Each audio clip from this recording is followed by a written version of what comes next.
नमस्कार साथियों, एक बार फिर से आपका स्वागत है। हम लोग अलग-अलग विषयों पे यहाँ चर्चा करते रहते हैं, कभी राजनीतिक विषय पे, कभी सामाजिक विषय पे। एक बड़ा महत्वपूर्ण विषय है जिसके बिना आज के समाज की जो गतिशीलता है, वो अधूरी है। वो समाज है वो विषय है तकनीकी का विषय। तकनीकी ऐसा नहीं है कि 5000 साल पहले नहीं थी, कभी पहिए का आविष्कार हुआ होगा, कभी आग ढूँढी गई होगी, कभी प्रिंटिंग प्रेस बना होगा। ऐसे ये 3 बड़ी तकनीकी मानी जाते हैं जिसने मानव सभ्यता को बहुत तेज़ी से आगे बढ़ाया। और भी बहुत सारे रहे, लेकिन इन तीनों का बहुत महत्वपूर्ण योगदान है। एक चौथा स्तंभ जो है वो सूचना प्रौद्योगिकी का है, इंटरनेट का है। इसकी वजह से जो मानव सभ्यता है, उसकी रफ्तार बहुत बदली है, बहुत तेज़ हुई है। तो जानना चाहिए कि आज के दौर में सूचना तकनीकी के क्षेत्र में, टेक्नोलॉजी के फ़ील्ड में या टेक्नोलॉजी से आगे की भी अगर कोई फ़ील्ड डेवलप हो रही है, इवॉल्व हो रही है, तो क्या डेवलपमेंट है? उसके लिए एक बहुत ही प्रखर वक्ता, चिंतक, विचारक, प्रशासक हमारे बीच में हैं जो आईटी क्षेत्र में लंबे समय तक काम कर चुके हैं। आईटी क्षेत्र में आपका एक लंबा अनुभव है, करीब साढ़े 3 दशकों तक में आप आईटी क्षेत्र में रहे। हमारे बीच में डॉक्टर ओंकार राय जी हैं, आपका बहुत-बहुत स्वागत है। डॉक्टर साहब कैसे हैं आप? जी, नमस्कार। आपका बहुत-बहुत धन्यवाद इस शो में आप मुझे होस्ट कर रहे हैं। मैं जी, ठीक हूँ। बहुत-बहुत धन्यवाद। तो डॉक्टर ओंकार राय जी ने बीएचयू से पीएचडी किया और उसके बाद नेशनल इन्फॉर्मेशन जो सेंटर होता था, उसमें रहे बहुत दिन तक। उसके बाद एसटीपीआई जो भारत सरकार का एक स्पेशल पर्पस व्हीकल था, सॉफ्टवेयर टेक्नोलॉजी को प्रमोट करने के लिए, उसके आप डीजी तक रहे, लंबे समय तक रहा। लंबा अंतराल आपने बड़े सीनियर पोस्ट पे वहाँ गुज़ारा, यानी कि उसको लीडरशिप दी। जो सॉफ्टवेयर टेक्नोलॉजी की पूरी इंडस्ट्री थी देश में, उसको पूरी लीडरशिप दी। यहाँ से लेके सिलिकॉन वैली तक आपके चर्चे रहे। उसके बाद आप स्टार्टअप उड़ीसा के भी चेयरमैन रहे और अभी आप सेवानिवृत्त हो गए हैं और तमाम अलग-अलग तरीकों से सूचना प्रौद्योगिकी, स्टार्टअप इकोसिस्टम, आर्टिफिशियल इंटेलिजेंस और जो क्वांटम और जो भी मैं तो बहुत कुछ जानता नहीं हूँ, ये सारी क्षेत्र में आप अपनी तरफ से योगदान देते रहते हैं। तो मेरा पहला सवाल डॉक्टर साहब आपसे यही है कि आज हमारा देश का 90s में आप लीड कर रहे थे, 2000 के दशक में आप लीड कर रहे थे। आज हम कहाँ खड़े हैं आईटी इकोसिस्टम के क्षेत्र में? अ डॉक्टर सुदेश जी, आपका बहुत-बहुत धन्यवाद। एक आप ऐसे विषय पे आप मुझे बात करने का मौका दे रहे हैं, जिससे मैं बहुत लंबे अरसे से जुड़ा रहा हूँ। हम सब जानते हैं कि जब भारत स्वतंत्र हुआ, तो उसके बाद भारत में बहुत सारी क्रांतियाँ हुई हैं, जो हमारे देश के लिए बहुत आवश्यक थी। तो ऐसे में एक एग्रीकल्चर रिवॉल्यूशन हुआ, फिर एक अ, दूध के मामले में क्रांति हुई। ये दोनों क्रांतियाँ देश के लिए काफ़ी महत्वपूर्ण थी और उन्होंने देश को आत्मनिर्भर बनाने में, स्वावलंबी बनाने में और देश की ज़रूरतों को पूरा करने में बहुत बड़ा योगदान दिया। एक तीसरी बड़ी क्रांति जो बहुत ही निर्णायक क्रांति रही भारत की, उसको आईटी रिवॉल्यूशन ऑफ इंडिया कहते हैं। उसकी शुरुआत 80 के मध्य से दशक के मध्य से हुई और 90 के दशक में उसने एक आकार लिया और उस आकार के फलस्वरूप भारत आज दुनिया का अग्रणी देश है आईटी आउटसोर्सिंग के मामले में, सॉफ्टवेयर एक्सपोर्ट के मामले में। अगर हम आंकड़ों की दृष्टि से देखें तो आज भारत 200 बिलियन डॉलर से ज़्यादा का निर्यात अपने देश से कर रहा है और इस निर्यात को करने में जो भारत की मेधा है, भारत की जो टैलेंट है, जो भारत के जो इंजीनियर्स हैं, प्रोफेशनल्स हैं, वो करीब 50 लाख लोग आज इस क्षेत्र में काम कर रहे हैं। आज दुनिया में जो आधुनिक इंडस्ट्री है, जो बीएफएसआई सेक्टर है, चाहे जो हाई एंड रिसर्च का सेक्टर है, चाहे डिजिटाइजेशन का सेक्टर है, इन सारे सेक्टर्स का जो काम है आउटसोर्सिंग के माध्यम से भारत की धरती से हो रहा है। और इस माध्यम से जो हमारे लोग इस क्षेत्र में काम कर रहे हैं, वो विशेषज्ञता हासिल कर रहे हैं। न केवल वो एक्सपोर्ट में योगदान दे रहे हैं, बल्कि भारत में उस तरह के काम करने की एक विशेषज्ञता, एक क्षमता, वो विकसित हो गई है। और इसलिए आज भारत आईटी रिवॉल्यूशन के माध्यम से, आईटी सेक्टर के माध्यम से भारत के विभिन्न क्षेत्रों में अभूतपूर्व योगदान दे रहा है। डॉक्टर साहब एक बात बताइए, जब हम लोग बड़े हो रहे थे तो कई लोग कहते ये इन्फोसिस, विप्रो और टीसीएस जैसी कंपनियां आई, सत्यम भी था, सत्यम नहीं रहा अभी। तो कहते थे कि भारत दरअसल आईटी सेक्टर में जो क्रांति है वो कुछ नहीं, बैक ऑफिस और बीपीओ सेक्टर जैसा है। तो आज हम कहाँ खड़े हैं, कि हम कहाँ मजबूत हैं और कहाँ कमजोर हैं? ये एक अज्ञानतावश बहुत सारे लोगों ने जो आईटी इंडस्ट्री है उसको एक ब्रांड करने की कोशिश की। वास्तव में जो आईटी आउटसोर्सिंग इंडस्ट्री है उसके दो आधार हैं, एक तो टैलेंट है, दूसरा कास्ट आर्बिट्राज है। हम वही काम करने के लिए अगर भारत की धरती में कम पैसों में काम करते हैं, तभी तो वो एक्सपोर्ट का, निर्यात का एक आधार बनता है, तभी तो वो काम हमारे यहाँ आता है। दूसरा, हमारे देश की जो मेधा है उसको एक काम करने का मौका मिलता है। इसलिए जो आईटी आउटसोर्सिंग इंडस्ट्री है, वो उसका जो योगदान है वो अभूतपूर्व है। जैसा कि आप हम सब जानते हैं कि जब हम कोई काम शुरू करते हैं तो वैल्यू चेन के बॉटम से शुरू करते हैं। तो ऐसे ही आईटी इंडस्ट्री ने भी वैल्यू चेन के बॉटम से काम शुरू किया, धीरे धीरे वैल्यू एडिशन होता गया हर लेवल पे। और आज तो भारत में सारे प्रोडक्ट का निर्माण हो रहा है। अगर हम भारत के आईटी निर्यात के प्रोफाइल को देखें, गौर गौर करें, बारीकी से देखें, तो करीब 55% तक आईटी सर्विसेज हैं। जब हम दुनिया के तमाम कंपनियों के लिए सॉफ्टवेयर डेवलप करते हैं, आईटी की सर्विसेज देते हैं, और करीब 19% के आसपास हम बिजनेस प्रोसेस मैनेजमेंट की सर्विस देते हैं। वो भी हाई एंड रिसर्च की सर्विस है, उसको भी बहुत बारीकी से देखने की जरूरत है, उसको वो बहुत महत्वपूर्ण सर्विस है। उसके बाद जो 20% और 21% के आसपास है वो engineering research and design service है, सॉफ्टवेयर प्रोडक्ट डेवलपमेंट सर्विस है। और ये सर्विस जो अंतिम सर्विस वैल्यू चेन के एकदम टॉप पे आती है। और मैं आगे आपको बताऊंगा कि किस तरह से ये जो क्षमता भारत ने अर्जित की है वो बहुत ही अभूतपूर्व तो क्षमता है, जैसा कि मैंने ठीक। पहले भी बताया। और दुनिया नहीं, का जो सॉफ्टवेयर प्रोडक्ट है या जो प्रोडक्ट का निर्माण है, उसमें भारत का योगदान आउटसोर्सिंग के माध्यम से हो रहा है, और वैल्यू चेन के हम शीर्ष पे वो योगदान दे रहे हैं। तो एक समय आप सॉफ्टवेयर जो प्रमोशन है, सॉफ्टवेयर एक्सपोर्ट है, सॉफ्टवेयर टेक्नोलॉजी की जो पूरा इकोसिस्टम था उसके बिल्कुल केंद्र में बैठे हुए थे।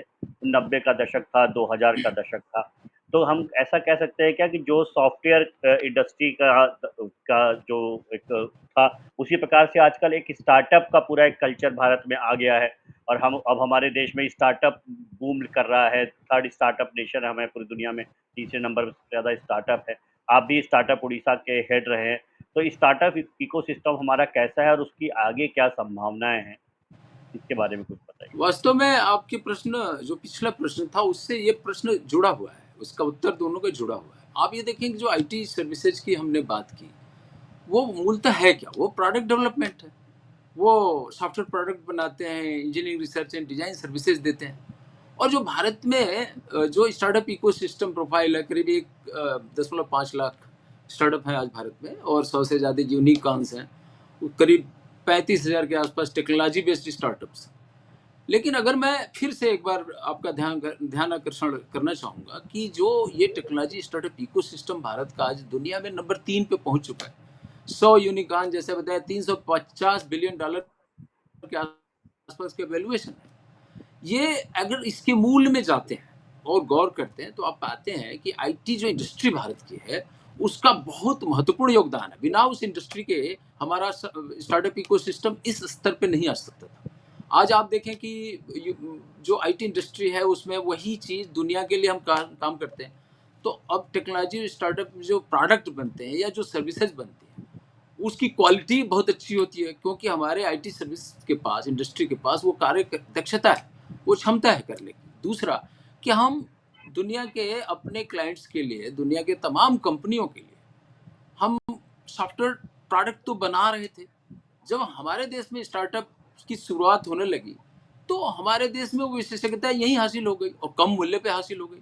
तो हमारे स्टार्टअप वायबल ज़्यादा होने लगे।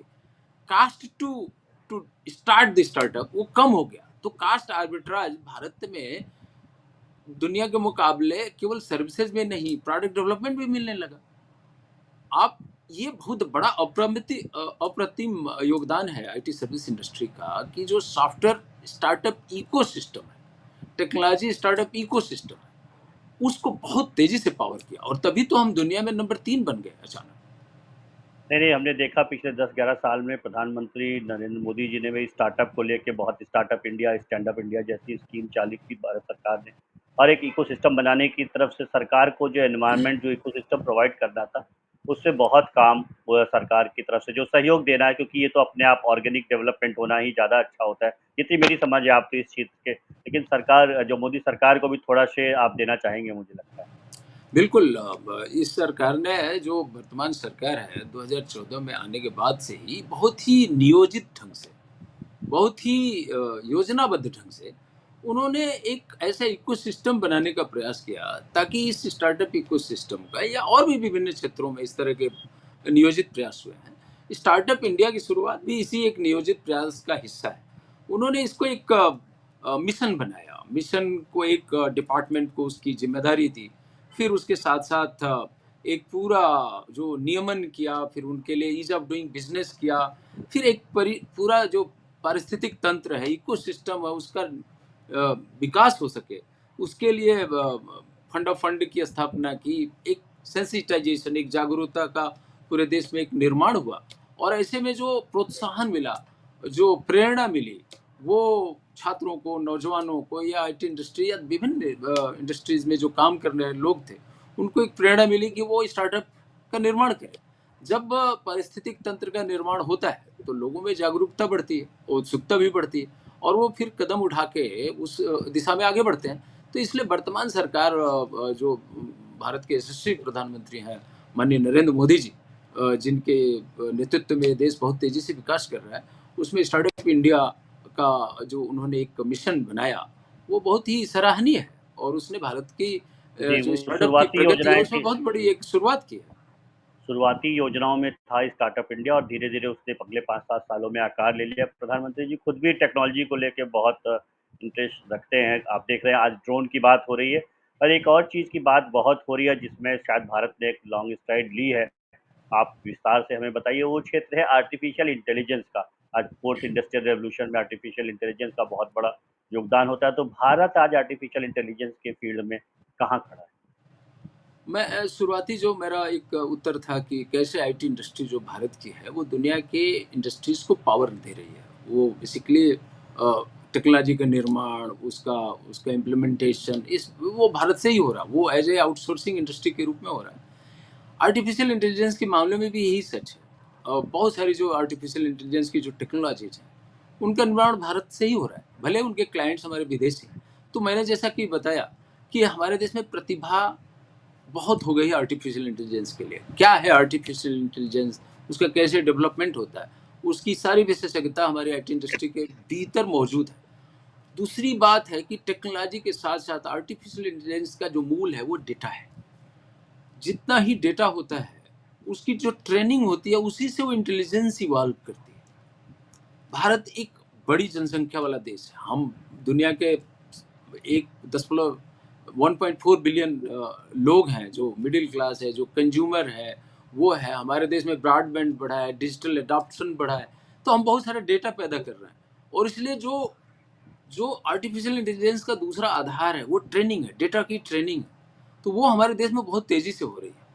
तो आर्टिफिशियल इंटेलिजेंस में काम करने वाले विशेषज्ञ लोग भारत में अधिकता से हैं। भारत में डेटा जनरेशन बहुत तेज हुआ है क्योंकि डिजिटल एडॉप्शन बहुत बढ़ा है हुँ। और भारत की अपार जनसंख्या है, कंज्यूमर बेस बहुत ज़्यादा है। तो जो ये पूरा स्टार्टअप इकोसिस्टम में इसमें बहुत तेजी से आगे आया, ई कॉमर्स कंपनियों ने भी बहुत सारा डेटा पैदा किया। तो इसलिए भारत का ये जो एआई का डेवलपमेंट है वो बहुत ऑर्गेनिक है और बहुत ही प्राकृतिक है। और इसलिए मुझे ऐसा लगता है कि आने वाले दिनों में जब जो कंज्यूमर है वो किंग है, जो सर्विस जो डेटा में जो इंटेलिजेंस पैदा होगी, जो लोग पैदा करें वो किंग है। अभी देखिए टेक्नोलॉजी का जो है वो टेक्नोलॉजी की कीमत नहीं है, उसके स्केल और वॉल्यूम की कीमत है, उसको कितने लोग इस्तेमाल कर रहे हैं। क्योंकि पूरी दुनिया की जो टेक्नोलॉजी है उसका जो पूरा उद्देश्य है अधिक से अधिक कंज्यूमर को अट्रैक्ट करना, यूजर को अट्रैक्ट करना। तो यूजर जिसके पास ज़्यादा हैं वही उस टेक्नोलॉजी को कैपिटलाइज ज़्यादा कर सकता है, उससे रेवेन्यू ज़्यादा जनरेट कर सकता है। इसलिए एआई एक तरफ डेवलप हो रही है, दुनिया भर में एआई डेवलप हो रही है, उसमें अधिकतर जो एआई की टेक्नोलॉजी वो भारत की धरती से डेवलप हो रही है।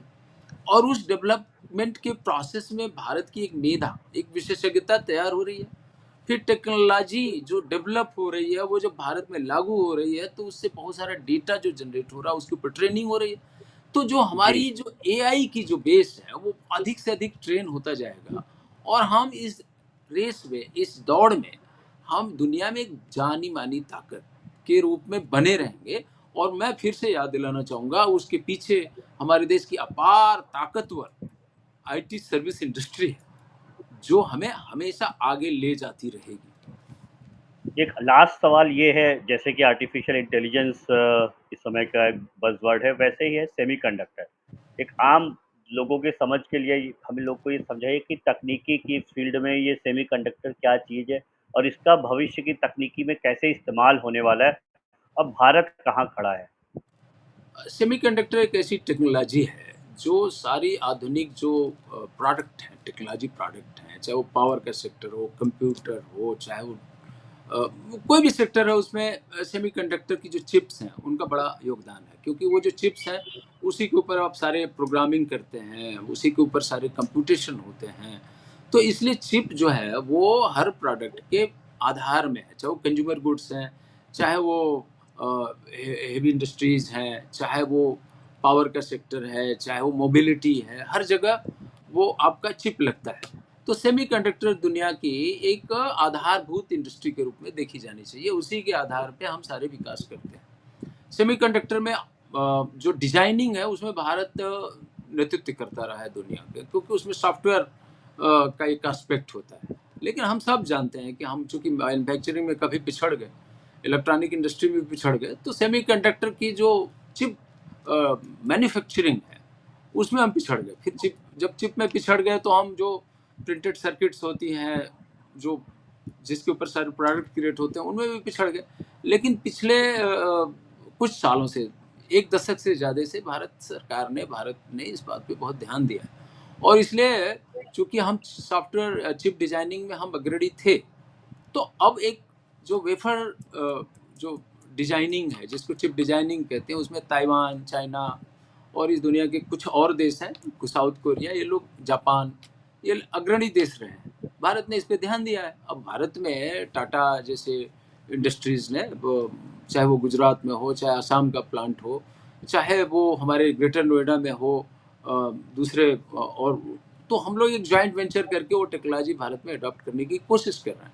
और इस कोशिश में पूरी जो असेंबली है, टेस्टिंग है, मार्किंग है, पैकेजिंग है, उस लेवल पे काम चल रहा है। मुझे लगता है कि जैसे-जैसे हम मैन्युफैक्चरिंग का विकास कर रहे हैं, सेमीकंडक्टर चिप मैन्युफैक्चरिंग पे काम कर रहे हैं, असेंबली, पैकेजिंग, टेस्टिंग, मार्किंग पे काम कर रहे हैं, और ये जो सारे कदम उठाए गए हैं पिछले 10 से 15 सालों के बीच में, उसका सुखद परिणाम आ रहा है। हम सब जानते हैं कि एप्पल जैसी कंपनियों ने भारत में मैन्युफैक्चरिंग बेस बनाया है।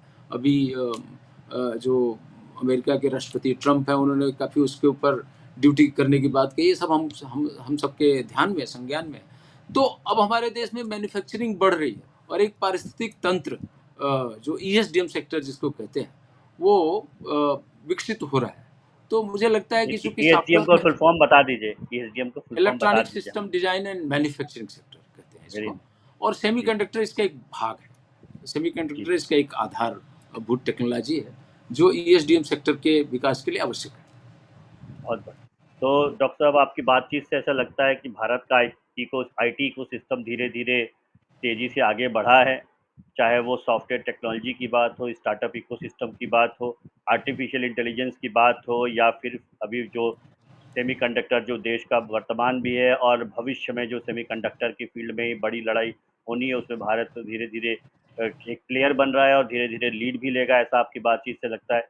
आपने हमें समय दिया, इसके लिए आपका बहुत-बहुत धन्यवाद। कभी फिर आपसे एक बार मुलाकात। बहुत-बहुत नमस्कार डॉक्टर। धन्यवाद। नमस्कार।